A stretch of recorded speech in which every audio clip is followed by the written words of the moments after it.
خیلی خوشحالم که من امروز در این همایش شرکت کردم. واقعا برام باعث افتخار هست. دکتر جعفری نژاد هستم، متخصص طب سنتی ایرانی. باعث وجد من شد که این همچین برنامه‌ای رو ما الان داریم در شرق کشور داریم.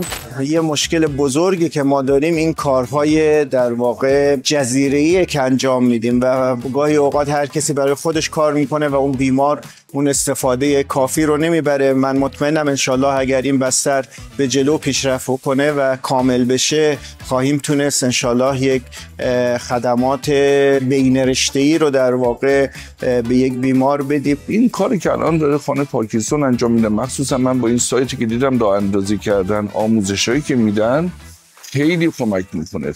خوشبختانه افتخاری رو داشتم که مدتی با خانه پارکینسون همکاری داشته باشم در زمینه درمان بیماران پارکینسون از دید فیزیوتراپی. تمرین درمانی و ورزش بر اساس اوییدنس های معتبر نقش بسیار مهمی رو میتونه در روند توانبخشی افراد مبتلا به بیماری پارکینسون داشته باشه. بیماری پارکینسون بیماری هستش که نیاز داره از چند طریق پیگیری بشه، یعنی صرفاً گرفتن یک دارو کمکشون نمیکنه. مشاهده میکنیم که با گذر زمان این تیم خانه پارکینسون، متخصصین و همکاران داره بزرگتر میشه. به عبارت خانواده خانه پارکینسون داره جمعیت بیشتری از متخصصین و تیم درمانی رو به خودش دعوت میکنه که باعث میشه یک درمان همه جانبه تر و کاملتری رو برای بیماران به همراه داشته باشه. خدا رو شکر با تأسیس خانه پارکینسون این امکان برای بیماران فراهم شده که از نظر متخصصین مجرب